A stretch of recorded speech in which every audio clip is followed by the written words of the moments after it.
people need to empower themselves. That doesn't mean like Trump's going to come in or any politician's going to come in and be like, here's your freedom back. Like I gave it to you, right? Like it's not theirs to give you. Freedom is up to the individual. The individual has to remove their chains themselves. Otherwise, they haven't learned anything, and we're just going to continue into tyranny forever after this.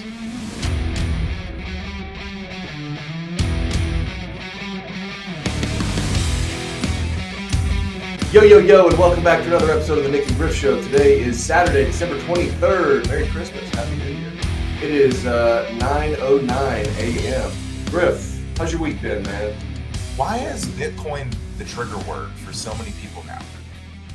It's like a trigger word. It's like you say Bitcoin and it's like you're insulting their intelligence. And I'm like, whoa, we're family. If an avalanche was coming, am I not allowed to tell you that I feel like the avalanche is coming, and that if the avalanche comes and you don't, like come with me before it actually comes, there's nothing for me to do. I don't know how you feel about that. I'd love to ask pretty much every Bitcoiner how they feel about that in their family in regards to that. Like, are you just going to take care of everybody if they don't buy any Bitcoin? Man, that's a question and a half. Yeah. I'd like to say that I've got to take care of a couple of people, but man, I can't. Not everybody can fit on the boat. Not everybody can fit on the boat. But no, it's been a good week. It's a lot of work. Seems like in this country now, if you're willing to work 365 days, you can really get ahead. You know what I mean? Because nobody else is really working, and that's not a slight to anybody. I don't see days of the week like that. I don't know about you, Nick, if you see days of the week different, but work is work. I mean, it is what it is. Business is business. Yeah. Depends on the industry, right? I mean, you're in one of those industries where, man, people are always having surgeries. People are always having surgeries. People are definitely surgery's always happening 24/7. Something you mentioned a second ago, Griff. Why is it that whenever you say Bitcoin, somebody's intelligence is immediately insulted? Immediately you say Bitcoin and their brain like turns off. Is that, do you think that that's a real side effect, or is that, there's a lot of bias, right? You think about people that are in the fiat system that have built up some type of a foundation in this fiat system. Maybe we're talking about somebody that's in their 40s, 50s, something like that, that has been in the system for a while, has been building for a while. They've got a vested interest in all of their assets not being worth shit, and actually being worth something. But you and I have had several conversations about why that may not be true. Well, and I have to say, if you really believe in Bitcoin and you love the Constitution and you live in the United States, what is happening right now in this country, and I'm at fault. I'm at fault for this as well, because I was a libertarian voter in 2020. I just don't want to vote either way kind of guy. I don't like either side, right? And now I'm more on the side of I kind of need to either pick a side, or I need to try to find the best candidate that can actually win, and talk about that more. And then I want to talk about that mixed with the fact that if anybody gets elected, and there's no abolishment of the Federal Reserve, there's no talk about the things that really matter, then I don't know why we're doing it. I have no idea. And I personally, and maybe this is on me, I have no idea why you can't talk about that with your closest friends and family and have a real serious conversation. But there's a lot of deeply, deeply unserious people, Nick. And I tweeted this week, and I'll continue to tweet this. Your favorite fiat freedom fighters, whomever they may be, have no interest in getting off the fiat standard. They just don't. I mean, even Elon, when he's talking to Cathie Wood, what incentive does he have, one, to rush everybody into Bitcoin if he does believe in it? And then two, why would he give up the games that he gets to play? So no, I don't understand, because I feel like Bitcoin is very, very close to how the revolutionaries felt or started to feel when they fought for our economic freedom, which I think we have a perfect guest for that this week. We do. We've had a lot of great conversations on Twitter with some new people recently. One of them we've got here with us today. Excited to be jumping on with him. Griff, I know you love to talk about some of the history with, the United States and making those parallels to what things look like today in terms of the Bitcoin world. And, for all of you plebes out there that are listening, we don't know anything. We're just two dudes that have our own human experience. And, we're looking to have conversations and try to learn something. And maybe you guys will get to learn something along the way. But somebody that's going to be good to talk about some history aspects and as well some orange pilling methods. We've got GMONEY here with us today. Yo, Jared, what up, boys? Happy to have you. How are you doing this morning? I'm good, man. Merry Christmas and good morning. Yeah, this is great. Thanks for having me. Merry Christmas to you as well. Hey, I'm going to ask you the same question I asked Griff just a second ago.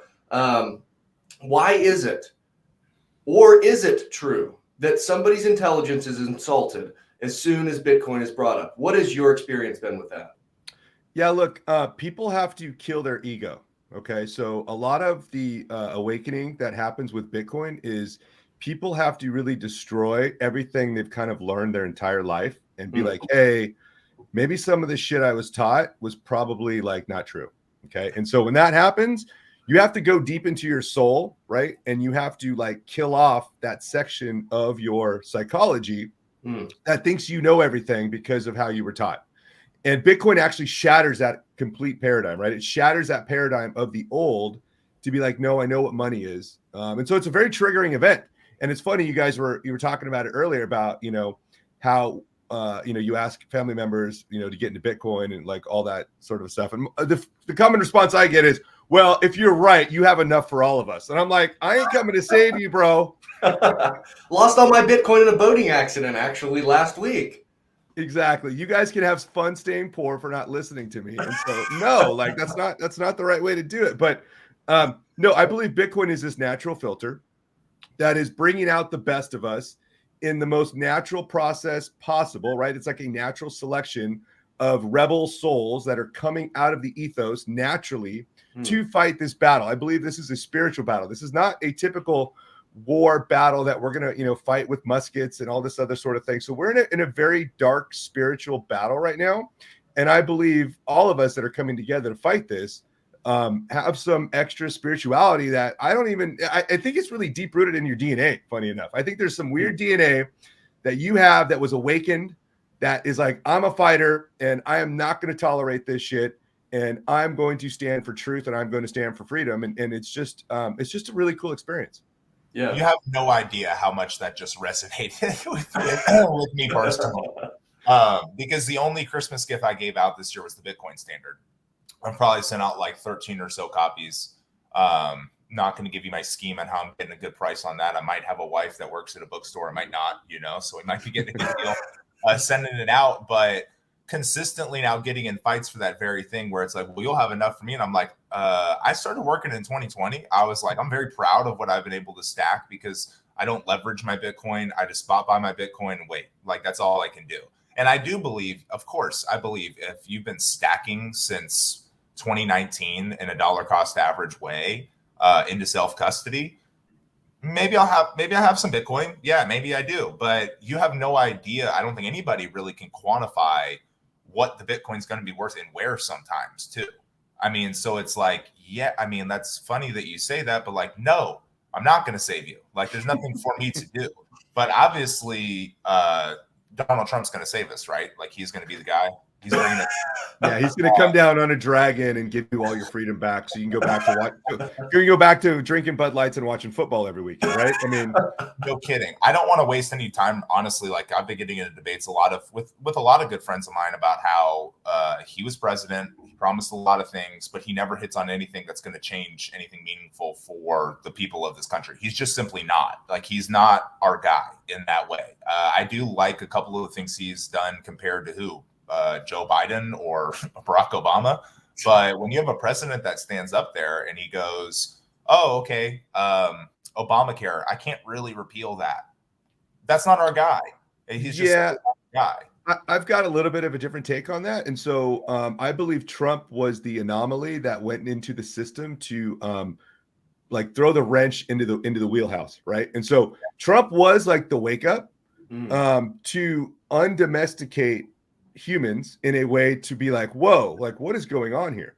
And so this was never about politics. Okay. Now, Trump used a vehicle of politics to, I believe, awaken the masses. Okay. But if we are ever going to learn anything through this human experience, we're going to have to learn that we cannot rely on God kings, abstract rank power hierarchies to come and protect us. Okay. Like humans have to protect themselves. They have to undomesticate themselves in a world of digital tyranny. And so I believe Trump was kind of like the Overton window mover, right? He portrayed things in a way that's like, hey, this is like right, but like, why can't you do anything? Well, let's be honest, like you cannot fix the system we're in.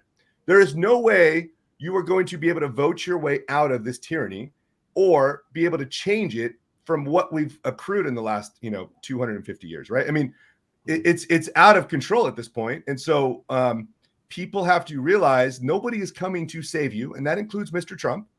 I do believe Trump was a big part of like helping get Bitcoin to where it is today. And I've got tons of sauce on that.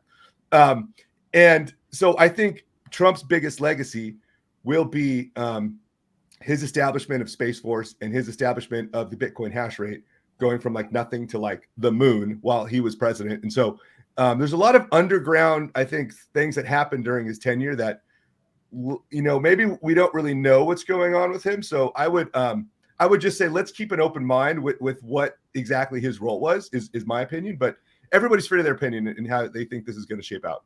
Yeah, absolutely. I don't think any Bitcoiner is going to sit and say, well, I mean, I'm sure there are, but nobody's going to sit and say, oh, that guy just was like, he was a nothing burger. It's just more like anybody could agree, like going into 2024, this Vivek guy sounds like he's got a little bit more like juice to him. And he sounds like he sounds like he can relate to a lot more people. And he sounds like he actually might be more of a Bitcoiner. But to take it right back to what you said. So you're saying when hash rate is skyrocketing, what is it now? Like 622 terahashes per second or something insane.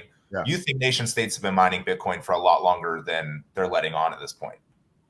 I think there is a loosely put together plan that is helping empower humanity to fight the bankers at their doorstep. Okay. Now, what that entails, I don't exactly know. I just know that certain events have happened, like the Chinese ban of miners, like Space Force, like it's almost like this weird like group of people all across the globe are kind of helping Bitcoin get to where it is. Like, let's be honest.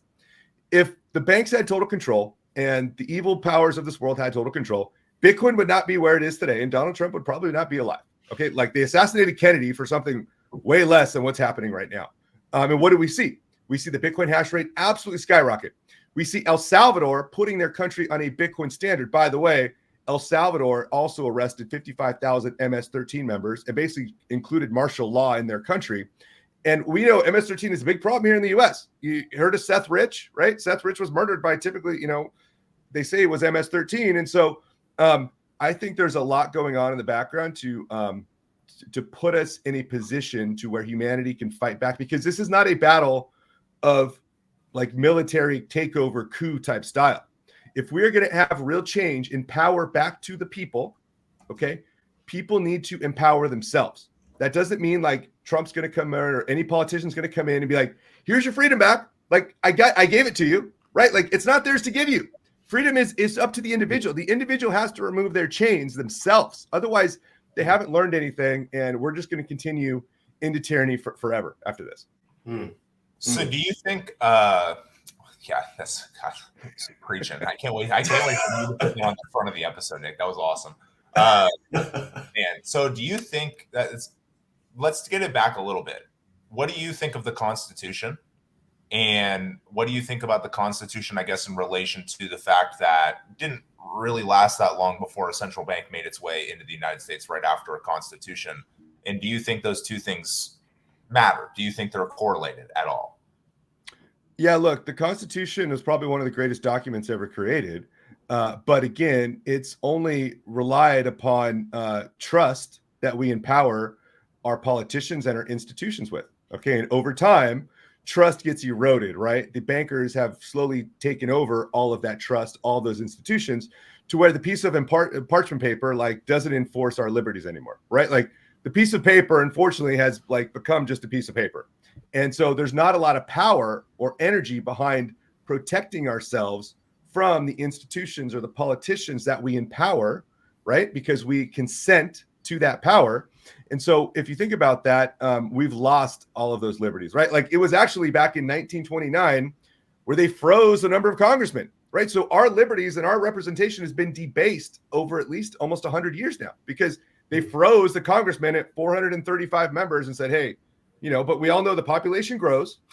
So every time, the population grows and the set number of congressmen remain the same, right? Our representation gets debased. So we're not in this representative democracy anymore because our debasement of our democracy has been going on for a long time, and we're actually a republic. And so you're not going to fix this by voting. You're not going to fix this by like changing the system from within. Like the system has to unfortunately be kind of broke down to some degree.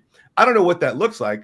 I just know that we now have the power to enforce rules and liberties and all types of new freedoms for people with digital energy, right? We can encode laws and rules into C++ and encode them behind a wall of energy, which is Bitcoin.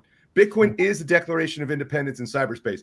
Bitcoin is the new Magna Carta in this new digital transformation we are going through. But people have to wake up to that fact. People have to understand what that power entails, and they have to go take it. No one's going to give it to them. Well, like my biggest thing is always, and this is how we got connected. My biggest thing is the last president we had that actually seemingly really did something about this was Andrew Jackson, which is over 180 years ago at this point. But if you really just look at, and you can get into finer detail and things like that, but if you just look at what happens when, and I won't say what group of people start the banks, because that's going to get me canceled and everybody canceled, I guess, on the podcast. But it's just a fact. Like when you have a bank, the Jews. When you have a bank in your country, right, and you have a group of people that throughout history, these are not bad people, but they do go everywhere and they start banks and they're smarter than everybody else and they land on banks and it's called usury and it's all over the Bible and it's not. Anti-Semitism is a word to divide people. I don't hate anybody. I mean, for the podcast, I don't hate a soul. I do not care what you believe in. I don't even care if you're an atheist. Now, am I going to be your friend? Probably not. But it's a fact of the matter that our founding fathers were like, hey, can't have banks, can't have Jews, actually was said as well. And Andrew Jackson is literally the last guy to go, we're done with the banks, guys. And if you notice, and I guess I don't want to get super conspiratorial because I've been going down this rabbit hole, but from 1833 to about the establishment of the Federal Reserve, the world was changing so rapidly. And it was changing here in the United States. You're talking about Alexander Graham Bell, the commercial light bulb. Nikola Tesla starts popping up. And he starts talking about the fourth dimension. And I mean, once you actually free people from central banking, it doesn't seem like there is a cap on what we can do. But what nation state ever hasn't gone down the rabbit hole of usury? Which one? Because there hasn't been one. I mean, the last person to free the United States was Andrew Jackson. So to me, I don't know. Like you said, I don't know if there's another leader who can do that because the system is so ingrained at this point that if you were to flip it upside down on its head in the States, do something like, and I don't like talking about too many politicians because Javier over there in Argentina has got a lot to prove before we can just go, oh, this is like you say, like, oh, this is our guy. Like this guy's doing everything that we want him to do. But maybe in a way, Bitcoin, it gives us our economic liberty back. I mean, if you're really willing to fight for it the way that we're talking about, the way that I'm willing to fight for it, the only problem we might have is what's the percentage of people that really need to be Bitcoiners in order for America to be a land of the free, home of the brave, I guess, if you will.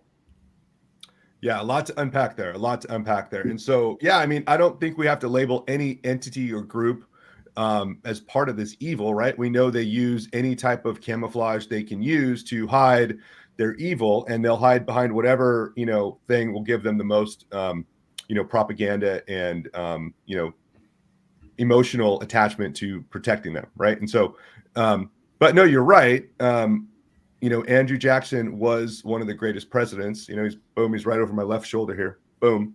And, Jackson did say, like, he's literally like fighting this den of vipers, and that he knew the actual, danger that central banks posed to this country. Now, George Washington obviously was a supporter of the central bank, and back then things were different. But how do we get through this? Like you said, if we have some top-down leader that comes in and says, "Hey, we're going to change it to this system," like that energy means that some other top-down leader can just change it back, right? And so, like, we're just going to go through these cycles of like leaders that are just dictators that are coming in and out to change the cycle. And that's why it has to be a movement of the people. It always has to be a movement of the people. And so what we are the strong men building the bridge to the next side. Okay. We are building this transition to that digital freedom frontier that we're moving into. And so if you think about that, we don't need the sheep, guys. Like, stop trying to wake up the people that aren't going to wake up. Okay. Because you're not going to get them. They will come over. They will come over when that bell curve hits their thing, like, oh shit, I got to do it, because if I don't, like, I'm going to lose everything that I have. And so what I try to do is I try to focus on waking up the lions. Okay. Because if I wake up a lion, that lion's going to go wake up 5 more lions. And then that lion's going to wake up more. And so I'm looking for the fighters, right? Like, long live the fighters, because we are essential to this plan, to getting and building that bridge so that people and the masses can eventually come over. And so what that looks like is we need 3.51% of the population. Okay. So what that means is that every nonviolent protest that's ever happened, if you get at least 3.51% of the population, they're like 100% successful. Okay. And so we need to literally take self-custody of our Bitcoin. But the second part of this is not so easy for people to understand, because they have been so domesticated for so long. They don't understand their freedom. They don't understand their power. They believe that someone else is always going to take care of them. And so we need to understand that the first essential part is learning Bitcoin and doing self-custody. The second essential part is you have to opt out of taxation at every level. Okay. Now that's difficult for some people to process. Like, people's brains explode. Like, what are you talking about? Like, I have to pay my taxes. No, you don't. This property was founded on a tax revolt 1776. Bitcoin is digital 1776. You have to tell these people no. You have to stop complying with their tyranny. Otherwise, they are not going to stop. What are you going to do? They're going to just put a tax on Bitcoin at 50% if it goes and we get a God candle. What are you going to do? You're still entrapped. Okay. You are trapped at every level through incrementalism. Okay. And so this incrementalism is like, hey, you guys had a great run, but you know what? We, the government, we need to take a little bit, because that's what's fair. And so if you have any taxation, that is slavery, right? Any percentage of taxation is slavery. It says so in the Bible. And so we need to transition to a voluntary system, to where we say what we're able to do with our energy, because any person or entity that owns any percentage of your labor before you earn it, okay, you're a slave. I'm sorry, there's no other way to put it. And how do we end that 1,000-year cycle of human bondage, right, through these abstract king hierarchies, right? And a lot of this is kind of the Jason Lowery stuff that helps put this piece together of understanding domestication, understanding abstract power, understanding rank and file structures that have been forever. So you're going to vote, like, you're going to vote on a state ledger. You're going to vote on a centralized ledger that they control, where they can shut down, they can put in more votes. I mean, what are you doing? Like, it doesn't make sense. And so really everything is about protecting humanity with an unfuckwithable ledger that also provides freedom and a weapon to fight against them. Lots of something you were hitting on earlier that I think is so interesting is, and so I've got 2 different questions. I think they're kind of linked. The first one you mentioned was that Bitcoin is the new Magna Carta for this new digital world that we're trying to build, we're trying to operate and live in, right? And then also you just mentioned to opt out of taxes in every situation that you can. Okay. So let's think about, because Griff and I have had this conversation before, and it's interesting because on the money side, it seems, at this point we can study Bitcoin and we can understand, we can solve this Byzantine generals problem with this software, and through a decentralized proof of work consensus mechanism, we can transfer value. And obviously there's a million different elements, right? And that software can enforce that ledger, right? Now it's able to do that because it's all online, it's all digital, and happens all within that software. So, and I think that that's really interesting to draw the comparison with something like a constitution, where we're then in terms of digital versus analog. How do you have something digital that is enforced on an analog base. Because, you know, we can have rules and laws and all this kind of stuff in terms of how we want to govern our society, or the, you know, maybe not govern, but have a standard for, right? If you do these things, that's wrong. We want to disincentivize that. So I guess one thought is, how do you take something digital and put laws and rules and regulation, whatever, in this, and then enforce that? Where's the enforcement arm? And then also, what does it mean to opt out of taxes? What does that look like in practice? Yeah, a lot to unpack there as well. And so, look, this new digital frontier, this new digital playground that was given to us, right, which is the internet, okay, which was created by the military, right, DARPA, all that stuff. It is just this vast wasteland of just information, right? And information was basically devalued over time. Like, information is just boom, it's everywhere, propagandized. What happened was they built a weapon system that was put into place over the internet. And you can say it was maybe the military's perspective. You could almost say the internet was built for Bitcoin. Okay. And that goes down some other weird rabbit hole. And so if you think about what that means, right, it's kind of like an inverted Hunger Games. Okay. Instead of like the elite, like watching people go out there and kill each other, which was the banks have done for forever, we front ran the institutions and the governments and the banking system into this battlefield and took all the weapons. And we said, hey guys, there's like a couple percentage points left. Good luck. Come fight on us on our own terms, because now we're fighting on a level playing field of truth. Okay. And I think people have to think as sovereign citizens at this point. Like, imagine what you could do if the lid on the jar was off. Okay. Like, why are you afraid to go out there and create something? What is holding you back at this point? There is literally a person who is in charge of the United States that cannot even walk properly. He's you know, drooling on himself. He's like walking in circles. And like, this is a people, like, no, this is honestly, like, this is a person people are afraid of. Like, are you like, and so what I say is, guys, there's worse things in life than like death. Okay. And people have to understand there's worse things in life than going to jail. And so what is your legacy?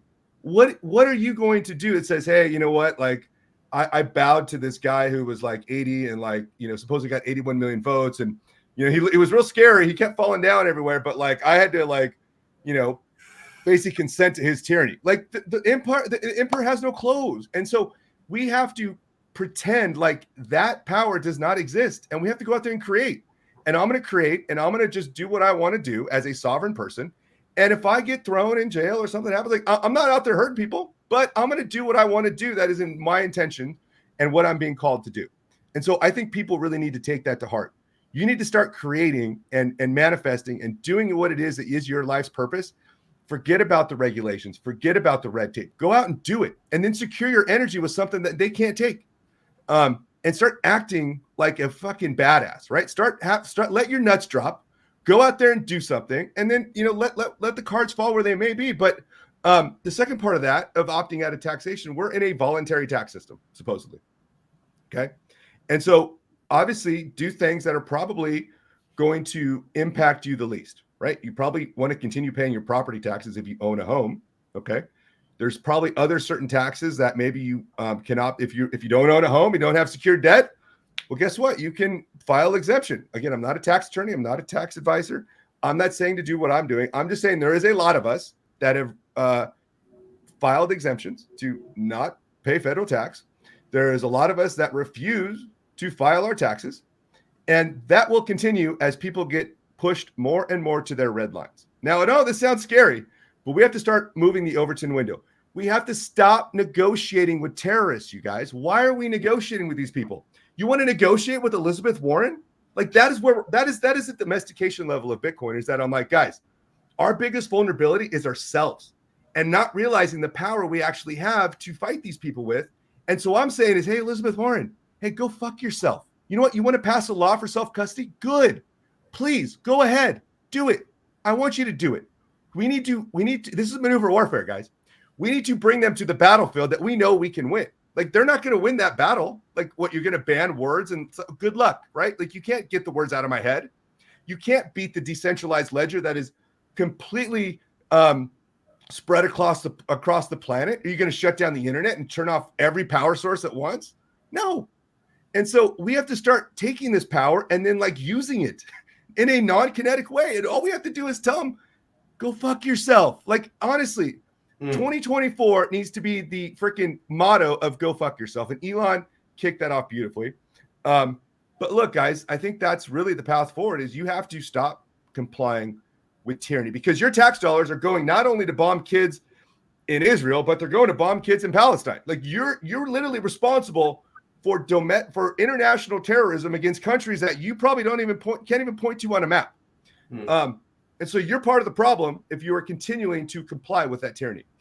I don't want to sit here and co-sign everything you're saying, but fuck yeah, baby, that's what I'm talking about. That's what I'm talking about. Yes. I don't know if on this podcast give like any kind of even the most Bitcoin of Bitcoin. We've had a guy. Oh my God, I don't even know where I want to go after that. I've just been boiling up. Hey, let me just, Griff, you get your thought together. Did you say it was Garrett? It's Garrett, right? Yeah. So we've been talking, man, for the past probably 3 weeks. Griff and I have just been, we've just been rolling. You know, we're both sales guys. Griff works in the medical industry. I'm in the commercial construction industry, and we spend all day, every day, out around people, with people, pursuing business, right, and developing the external perception of the companies we work with. And man, it's like clockwork. Me and this guy, Griff, we get on. It's like, let's go, baby. We're gonna win today. That's who we are. That's what we do. And man, I'm just like, let's go. That's the energy we gotta have. And if we're not, if we're not out living the life that we feel is the right way to live life, and making the best decision for ourselves and for our own families, we're both newlyweds as well. We both just got married. Congrats. This year. So it's like we've got to lead from the front. We've got to be servant leaders in the home, and we've got to lead from the front and preach the message of what it is that we believe to be true. And that's exactly what you're saying there. So yeah, love the energy on that. Just so everybody knows, like the more of a man you are, the more you get laid by your wife too. So like, if you actually give a fuck to just go out and live, she will follow your lead. She really will if you're with the right woman. I mean, my wife couldn't have given one fuck about Bitcoin, money or otherwise, just couldn't. Now she's like, ooh, I don't know if we want to spend Bitcoin. She's like, let's buy Bitcoin with that. Like, I think Bitcoin's good. Now, does it help when the dollar price goes up? Yes, my negotiation skills get better as the dollar price gets up, like anybody else's, of course. But I want to go. It's just so funny. It's comical to everybody, right? Because we just had, if you look in 2012, like the number of Google searches and things like that for words like white privilege, racism, racist, all these things just start shooting up in 2012. Shooting up. We didn't have that problem. Racism is not like it. We might have a rich and poor problem, but we definitely don't have a race problem. We're the most diverse country in the world, and everybody here is like really like under the same bucket. But after the too big to fail, and that's what got me into Bitcoin, is we were sitting in the same economics class at Albany, and they were talking about too big to fail, and I was like, I'm just a football guy that hasn't paid attention for like the last 10 years, but that's bullshit. I was like, that doesn't compute with me, because then you get into like, what is inflation? How hidden is inflation? What does inflation mean? How is it that the number of transnational corporations from 2008 to now just shoots up all over the world? And we're going to sit here and say that America, who produces nothing, outsources everything. And that isn't worse than the Jim Crow South. It's way worse. Look what's happening all over the world. It's way worse. And if you actually study the Constitution or the history of America, the whole slavery thing got nuked as soon as we had the Industrial Revolution, and we didn't need to rely on free labor to do what we really to like produce the biggest economy in the world. Nobody wanted to. It wasn't an American ideal. Slavery is not our thing. It never was our thing. It sucks. I mean, it sucks. But all that is used to divide people now, because now it's a systemic issue. It really is. I mean, it might be a systemic issue of stupid, but it is like it's a problem, because like you said, we don't need one in every 4 guys to be a Bitcoiner. We just don't. We don't. There's a lot of people here. Yeah. We need 4 in every 100. And that's something that gets fired up. But are you a Max Kaiser fan? Because Max Kaiser's jumped ship. I mean, he's jumped ship. He says America doesn't need to be in America. I'm not, I don't know where I personally stand on that. I guess we keep going down time here, right? Because I don't think I don't look at the world with nation states. Flags are another thing. Patriotism anything with an ism, seriously, like I've never heard a word with an ism that isn't a propaganda arm of the state, ever. Like, not ever. It's all used to like mask what world history really is, mask what's really going on. Do you think the next America is in America, or would you like it to be? Yeah, of course, I would love for the Renaissance to happen here in America, but I don't believe it's going to. I believe it's probably going to happen here last. Okay, and that's because we've enslaved everybody with debt. Okay, and so it's only fair that Americans are probably last to this party, in a sense, right? If you think of the fairness of what we've done to other countries, it's only fair that the poorest countries that have been enslaved by the dollar get onboarded first, right? Like, if we have the majority of the wealth and we've enslaved everybody with that monetary system, why would we expect to get first access to it, right? And so I believe in this natural biblical onboarding that's happening through the poorest of countries, through the pain of inflation, right? Like, these countries are getting onboarded because the conversations they're having in El Salvador and in Argentina and in Turkey is like, holy shit, our wealth evaporated overnight. Okay. Here in America, we're still drinking Bud Lights, we're still watching football, and Rome is on fire, and Americans don't understand it at all. They're sleepwalking into digital tyranny through AI and technocracy, and they have no idea what is coming. And that's probably a good thing in some sense, because, like, the other countries have to be onboarded first. I'm sorry. People don't like the way theory. It's the game theory. Well, because if we get on today, right? If America gets on today, what happens to price? Goes through the roof, and then what is everybody else going to grab? And right. then it no longer becomes viable because it's so expensive for others to buy in. Is that exactly? Can we get a little ETF talk in here? Can we get a little like ETF? Fuck the ETF. That's not what we want, right? Like, the ETF thing is not what we want. It's never like, I've been sitting back the whole time because I got into Bitcoin in 2019, right before the bull run, and like I personally see, I learned from Nick. I didn't let him get into the bullshit, but I personally was like, I had the majority was Bitcoin, but I was on Robinhood, so I had Dogecoin, I had everything. Price goes all the way up. And look what happened. Like, FTX was able to suppress the price, move the price. Like, what was the price? Who really knows? And actually, who really cares? Like, what the price is? If you buy Bitcoin, you should be in it to where the price does not matter anymore. Literally, just doesn't 100%. Even matter. What is the price of Bitcoin? No, everything is going to be measured in Bitcoin. And that's the thing that might happen faster than people think, unless BlackRock hoards it in an ETF and it's like a clear cash situation, right? But I've been thinking about that a lot. I think one of the major problems is, and this is why the Renaissance might not happen in America. This is what's gotten me to move. If we approve the ETF and it's all cash, and maybe they have to spot buy some Bitcoin to like have enough in their reserve, like Coinbase has enough in their reserve. They have 9,000.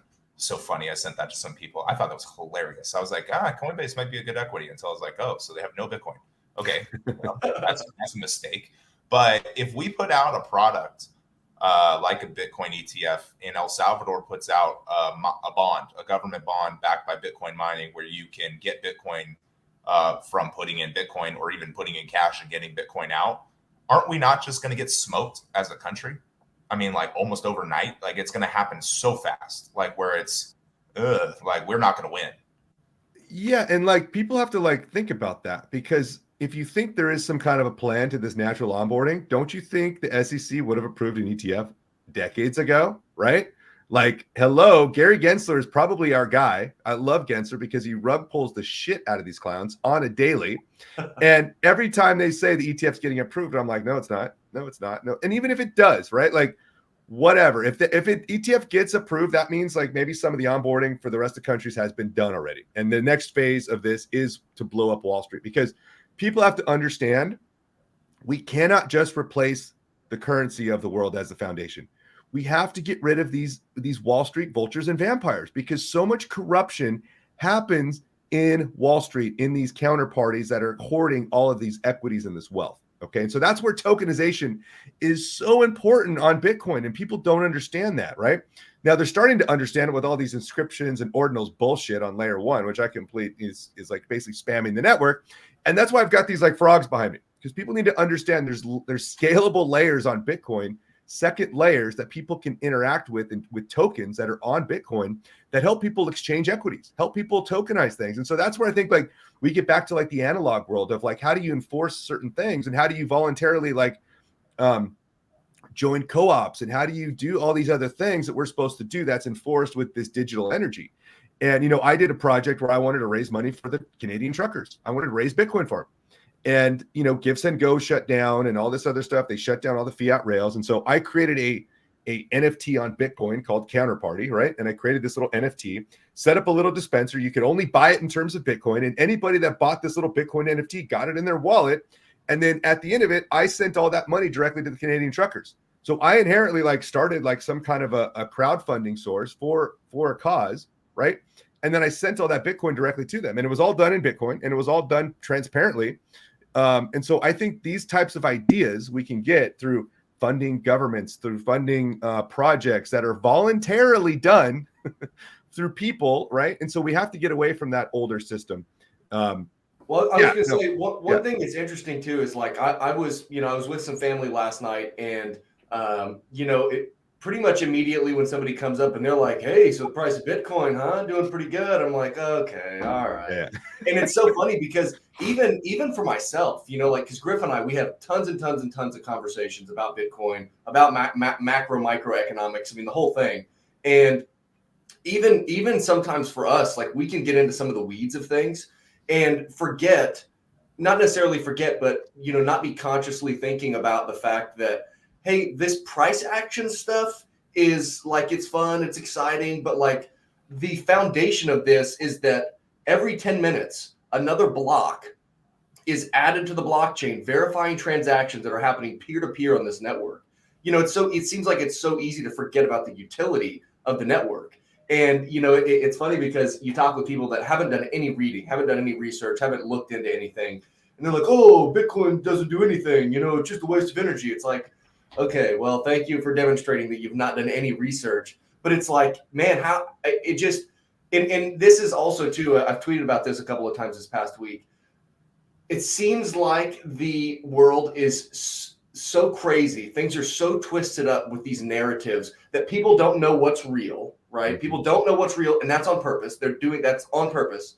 And that the truth is so bizarre that they don't want to believe it, that it's so bizarre that it's like, surely that can't be true. I mean, some of the things you just mentioned, DARPA and the government creating the internet, was the internet created for Bitcoin? And who created Bitcoin? You start thinking about those things. You start thinking about modern slavery, right? We know that old-time slavery was, hey, I'm forcing this person to do this work. Well, now we're doing the exact same thing, but we're beholden to the dollar. We got to earn this dollar, and we got to do something with it, because if we save it, then it just loses value. So I got to put it somewhere, and whenever I'm putting it somewhere, I've got to go chase a rate of return. I no longer am saving. I'm now investing, and that inherently means I've got to take on a little bit more risk, depending on what what I'm trying to earn, right? And we got to pay our taxes, and it's all about this rat race. There's no savings to think about the future better. And if we're not saving and thinking about the future, we're not planning for it, and we're not creating an optimal long-term outcome. And so it's like, how do we, I say all that to say, it's so easy to forget about the fundamental utility of transferring value, solving that Byzantine general's problem. It's so impactful. It's such an incredible thing. Yeah, we have to stop forcing every narrative through a fiat lens, because that's what we're doing. We're forcing every narrative through this fiat lens of the old world. And we're like, no, guys, we get to create this new world. Stop going back to the old world, okay? Because you have a bunch of Bitcoiners over here that are domesticated, that don't realize the power of Bitcoin, and they're all about the ETFs, and they're all about NGU. Look, I came for the NGU, but I stayed for the fuck yous, right? Like literally. And so you've got the Bitcoiners over here that don't understand it's a weapon, that are in for the NGUs, okay? You've got a group of patriots that understand the evils of this world, but don't understand a weapon to fight this. Like they think Trump is coming to save them on a dragon. They think we're going to go into civil war. They've got all these doomers, and they've got ham radios and gold. And I'm like, you guys are idiots, right? And the Bitcoiners over here, you guys are a bunch of pussies. But when this convergence, right, it's like this pincher movement, right? This old pincer movement, to where we're forcing everybody eventually into Bitcoin, and we're squeezing out these freedom fighters naturally through it.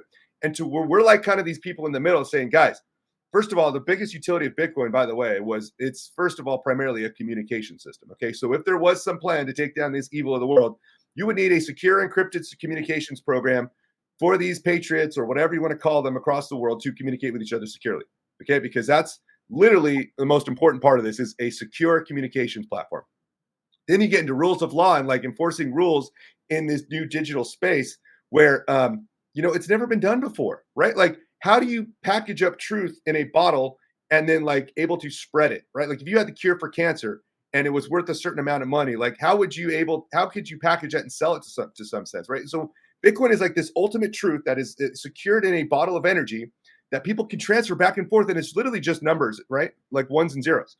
And so when you get to this point of realizing like what Bitcoin actually is, it absolutely destroys the narrative of like the ETFs and the Wall Street bros and the number go up. And then it destroys the old paradigm of what freedom is and what our Constitution is and where we need to lead in this future. So we need to take the bull by the horns. We need to create that new world that we want, which we're already doing, right? We've got the Michael Saylors, we've got the Elon Musk. We are creating this new digital world, this new digital frontier. And that's why I recommend everybody go read John Perry Barlow's Declaration of Independence in Cyberspace, because they have no authority over us in cyberspace. We are sovereign citizens in cyberspace. Okay. We need to take that and create and own it. Like, stop being afraid. And that's the biggest thing is people need to stop being afraid, because there is all these propagandas trying to make you fearful, trying to keep you in your house, trying to keep you put a mask on your mouth, trying to make you take the booster.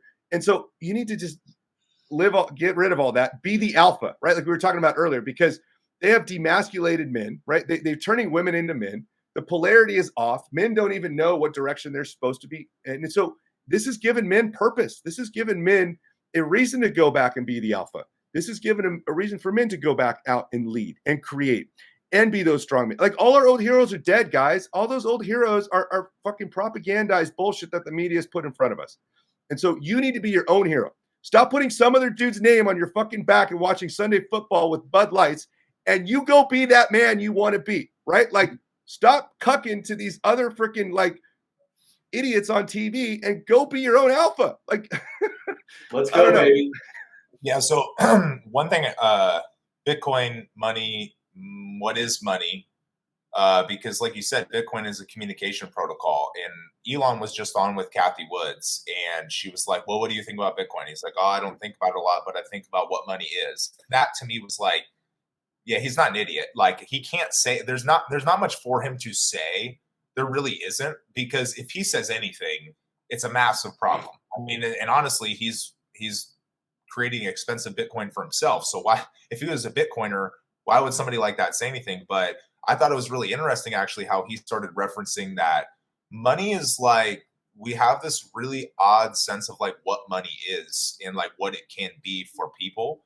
And money is truth. So even in the most socialistic Bitcoin or whatever worlds, right, where we get down and there's only 21 million Bitcoin, and it's not about socialism, it's actually just about what matters to the economy.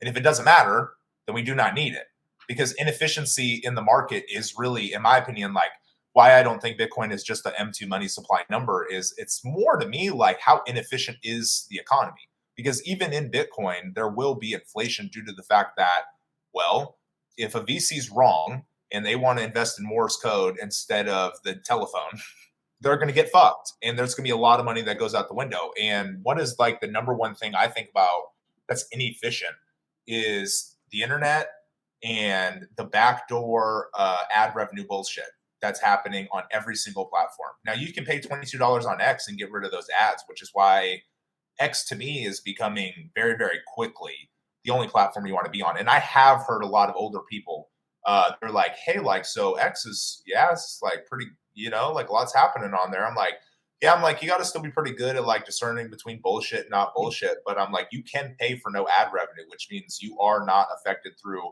Honestly, the algorithm is just not as pervasive. It's not as perverted. You don't get a lot of bullshit on there, which, again, Overton window. But nobody talks about Bitcoin.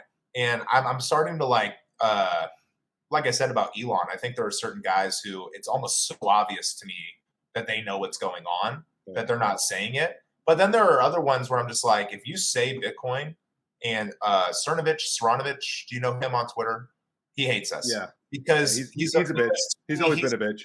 Yeah, because he's super smart. He does get it, but he's a propagandist. Like, he makes his money scaring people. And every single time, because we have a blue check, and I love that blue check thing now because I can be the best reply guy in the fucking world. And he blocked us so fast because I would literally every single time he tweet anything about money, I would go, "Why don't you talk about Bitcoin?" I was like, because everything you're saying is just propaganda and you're not talking about Bitcoin. And I was like, all you are is an internet personality. And I want to say Tucker Carlson will be different. But I feel like if your job in the society is not building rockets and like being Elon Musk, I don't give you as much of a grace, if you will, where it's like, dude, talk about the B word. Because to me, the Overton window, the only thing that's not in it right now is still Bitcoin. And it's never been more wide open. And I don't know why people don't look at that and go, oh, well, I should probably buy some of that. Like, you should always buy the thing nobody wants to talk about until they want to talk about it.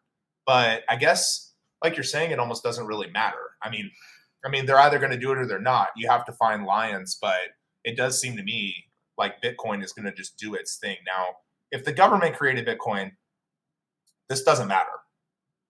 The rules are the rules. It might have been like a COVID lab leak where they did it and then it just got out and it was like, oh, we like that. But let me just ask you this because it's on my mind.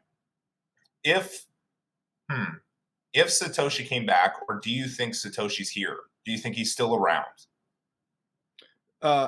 Yeah. So I've got a thesis that talks about what, at least I think, created Bitcoin, or at least is the origins of it. Because I think when people say, oh, it's not important who Satoshi is, absolutely it's important who Satoshi is. We need to know who created this in some sense, right? Like, we shouldn't just be like, oh, it doesn't matter they have 1.1 million coins. No, we should like actually try to at least attempt to figure out what this is.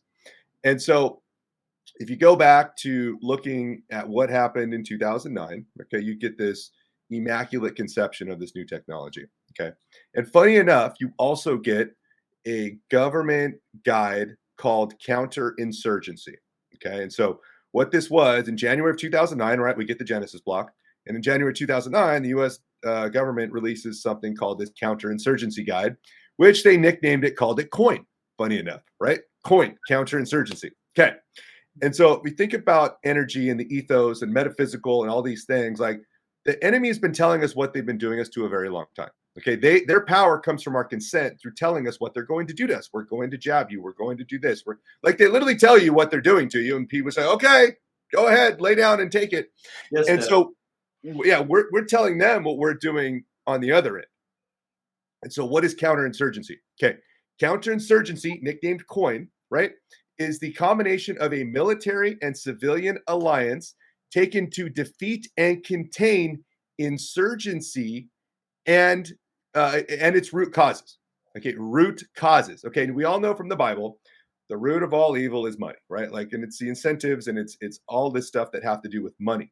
And if you think about the root cause of all of our issues, right, with the news media, with the division, with the hate, with the demasculination, with like, you know, turning women into boys and all this other crap, it's all comes from the money printer, guys. They can't put all this propaganda out without the money printer. Otherwise, like, they lose all that power. And so what is counterinsurgency, right? It's a battle over legitimacy. If you look at what the actual guide is for insurgency versus counterinsurgency, it's a battle over legitimacy. Now, what does that mean? Well, what does the Declaration of Independence say, right? Power of the government is derived from consent of the governed. Legitimacy, right? We only give them legitimacy because we consent to their dollar, their control structure. If we stop consenting, if we stop legitimizing their power, which comes from the dollar, okay, they are no longer in power. So that's why Bitcoin is a counterinsurgency of the people. Okay, we are the counterinsurgents because the insurgency is the institutions, is the banking cartel, is big pharma, is, you know, the political structures. They are the insurgents who are attempting to tell you that their way is legitimate. That is why they spend so much time and money, billions and trillions of dollars, on the propaganda, because they have to repeat it over and over and over again, because lies have to be told over and over again. Truth Doesn't. That's why memes are so important to this, because memes cut through all the bullshit and they cut through all the billions of dollars they have to spend to try to propagandize and influence you to make you think a certain way. And so the truth will set you free. The truth sells itself, but there's a lot to unpack there. And so I recommend you guys, like, maybe, you know, I did a session with Breedlove that kind of goes into more detail about that, but counterinsurgency, Bitcoin is digital 1776. Okay. And I do believe there was this plan put together by, you know, maybe some kind of like Kennedy white hat military faction. I don't know who, right? I'm not saying I know who they are. I'm saying there seems to be a certain plan to this. And they are trying to tell you, hey, you pussies, we gave you a perfect weapon that does not kill anybody, but you have to go do it and do your own research and learn about it and actually like do something with it. We're not going to come and save you. Like, we're going to protect like the red lines. We're going to protect civil war. We're going to protect full-all thermonuclear war. But other, like, it's kind of like this game. Like, nobody's going to come save. Like, did they save you if you took the jab and you died of a heart condition? That's real. That's real consequences. And so we're in an information war, right? They are doing whatever they can to prove they are legitimate. And you have to fight for your right to get to the truth. And that's where we're at. We're at the bottom of the rabbit hole here, guys. This is incredible. This is great conversation. Hey, give us some thoughts and share a little bit with the people about O-Plan Bitcoin. Tell us a little bit about this, what you guys are doing. Here's the thing. Like, I didn't feel I was doing enough. I've ran a Telegram channel for a few years now. I've got like over 11,000 followers on there. It's Bullion Bitcoin BS. And I was helping to onboard people. And so my channel started growing. It started growing a lot. And I was like, look, I don't have time to help all these people like learn self-custody. So what I'm going to do is I'm going to start a consulting company to help onboard new people that want to learn, that like are legitimately like just don't know, right? I get a lot of older folks that just have no idea what to do, but they can send an email. They have a computer. It's not hard. And so OPLAN, if anybody knows what OPLAN means, is OPLAN is short for operational plan. And it's a military guide. And so I believe everybody needs to create their own little military plan. You need to have a backup plan and a plan of how you're going to execute and secure your energy, because this is a weapon, right? I am like your armor that's been like, hey, what kind of weapon do you want? Do you want cold storage? Do you want, you know, what do you want, right? How do you want multi-sig? Do you want, you know, so it's kind of like helping people, guide them into what weapon is best for their technical level, right? If you can barely send an email, I'm probably going to put you on something like a Trezor. If you're like more advanced, maybe we'll get you into a cold card. And so it's really understanding what they want. And they're coming into this and they're kind of green, right? They're like, it's like boot camp. Like, hey, I kind of understand, but I don't know how to secure my life energy. Like, this is how domesticated people are, because they're afraid to hold their own wealth. And so I'm saying, no, like, I will teach you, right? You're not buying Bitcoin from me. I'm not holding your Bitcoin. I'm teaching you how to be a sovereign individual to where you can hold your life energy in something that is unfuckwithable. And so like, that was kind of my plan, is like, hey, like, I'll help onboard people, but like, I'm going to charge you a fee because my time is valuable as well. And so, yeah, like that's kind of why I came up with it, because I felt like people needed a resource for someone they could trust. I'm like the anti-financial advisor, right? Because I don't want your money, right? Like, I'm not holding your money.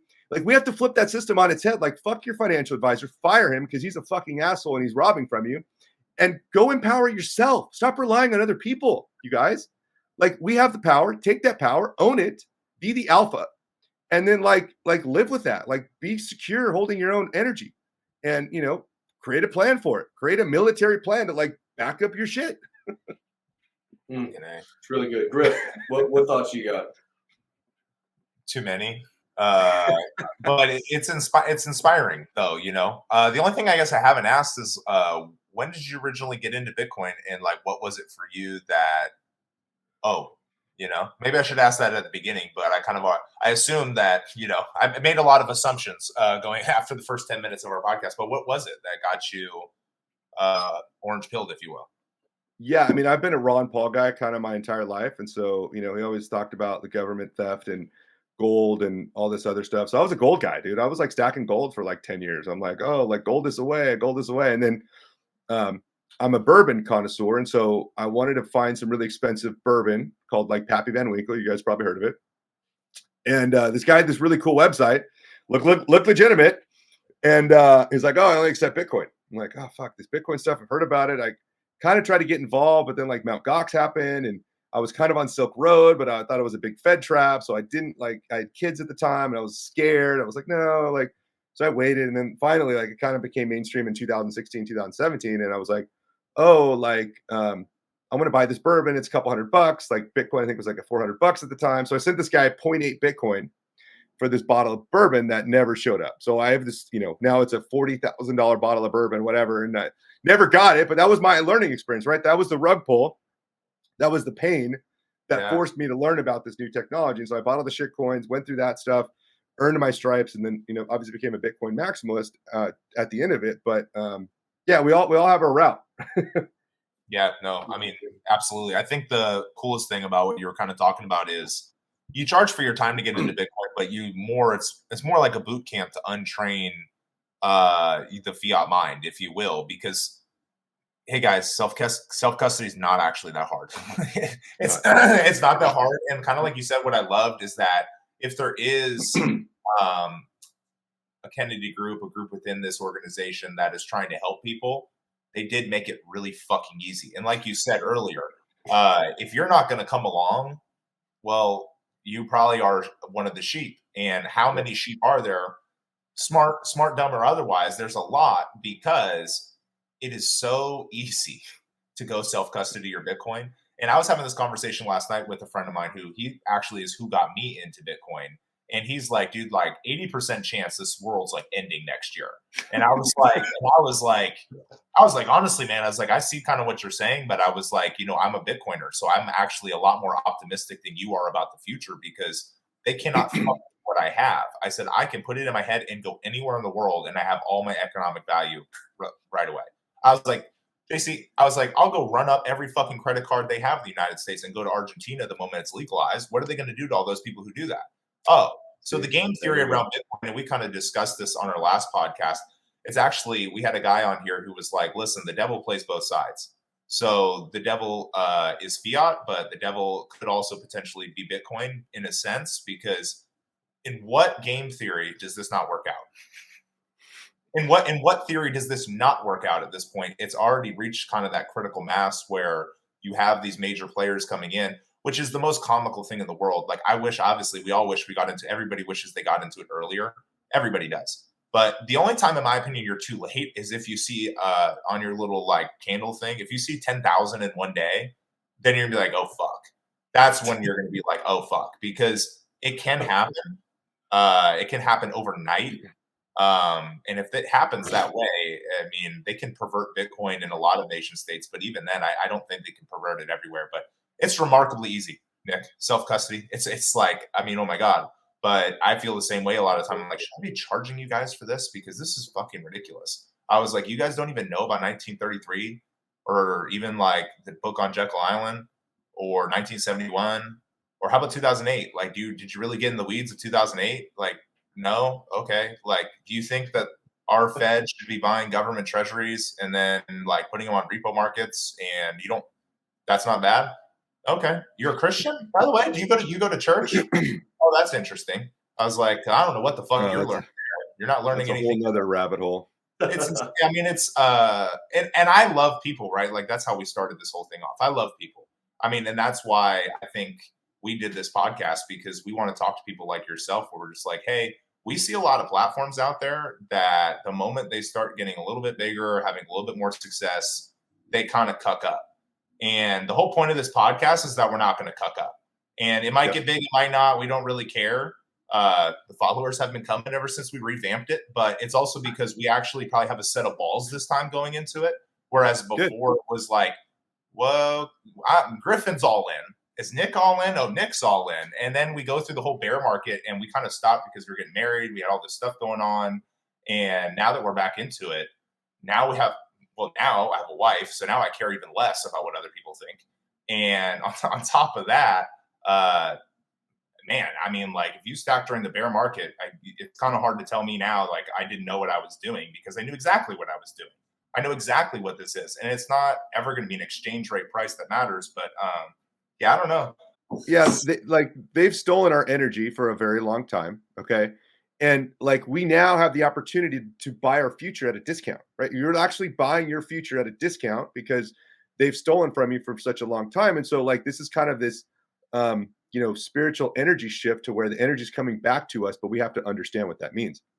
And so like half the time when I'm helping people, like, I don't feel like I'm like a technology advisor. I almost feel like I'm the spiritual advisor, like helping them deprogram themselves and like, hey, what does this mean? And, and so people have to really understand like the calcium buildup that's happened in your head from all this propaganda of the dollar. And like, you're right. Like, I hate to say it, but the people that go to church, like if you're taking fiat dollars, like there's an Illuminati symbol on the back of that. And so like, that's satanic energy. Like, I hate to be the bad guy to tell you that, but if you're still like paying in dollars to your church, you're paying in cabal money. You're paying it in stolen wealth. You're paying in a satanic blood cults like currency. Like, I hate to say that, but like literally, like that's what you're doing. And we have to understand that we need to help the churches. Like the churches are a big part of this too. They have to start deprogramming themselves from that. And so, it's just crazy what kind of world we're going into. But there is so much hope. There is so much like good things that are happening. Like, I don't mean to be the doom and gloom, but I'm just saying like, hey guys, you're going to be kind of, I think, somewhat protected in this. Like, if you don't like fall for all the propaganda and the bullshit, like just go out there and be a good person. Just go out there and do what you think is right. Don't hurt people. Don't scam people. But like, go create something in this new beautiful world that we have, because I want to be friends with you. I want to help you create that. I want to partner with guys like you that are part of this revolution. I think we all need to have that mindset, but we all need to stop negotiating, right? Like, stop cucking to politicians and stop cucking to the Wall Street thieves. Like, go out there and let's be our own alpha. Let's create this new world, and let's like just be free and live, bro. Let's have fun. That's great. Garrett, it's been a pleasure having you on. Tell everybody again, if they want to get connected with you, they want to find more info. If you guys are watching, you can see his Twitter handle here at GMONEYPEPE on Twitter. Where else can people find you, Garrett? Yeah, I'm on Rumble. We do a show every Thursday night at 10:30 p.m. Eastern called Rug Pull Radio. So I'm a host of Rug Pull Radio, and we kind of going through more of these conspiracies and stuff. We've been doing it for about a year and a half now. And so a lot of good content. We've got to look over 60 episodes. So go check out us on Rumble called Rug Pull Radio. And check me out on Twitter for sure. And we're also on Telegram called Bullion Bitcoin BS is the handle.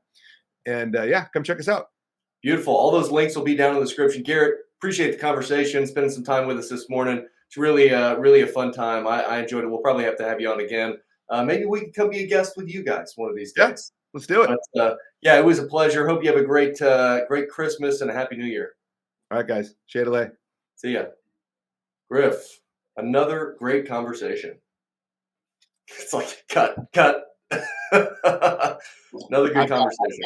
I've got nothing, brother. Yeah, probably the most inspiring podcast we've done. I really liked our conversation last week, obviously, because Bitcoin is spiritual, and I like people who are really well read in that world and can kind of give a really nuanced take of everything going on, which is why I am just reading. You know what I mean? Like, it's all every day. Here's the thing, guys. If you don't wake up every day ready to learn, you're going to become a sheep. If the moment you think you have it, you don't. And that's kind of where a lot of the people we're talking about are. They think they know a lot of things that they really just don't know. And every time we get a Bitcoiner on here, it's just a wealth of knowledge. But the conversation is so well received. They share information as they give information. And the only time you hear a Bitcoiner kind of back off, kind of when you're being a bitch, because you're being intellectually dishonest. You're not looking at facts. It's too serious. And, it's doom and gloom for you. Well, guess what for Bitcoiners, man? It's not doom and gloom. We're just being honest. And we actually have a way forward. So you can either be a part of the way forward or not. We don't really care. We only need roughly 3.6%. We only need roughly 4 out of every 100 men in this country to get it rolling. We don't need everybody, but man, that was great. It's really good. Hey, if you guys are not watching right now, we've got video on YouTube and on Spotify.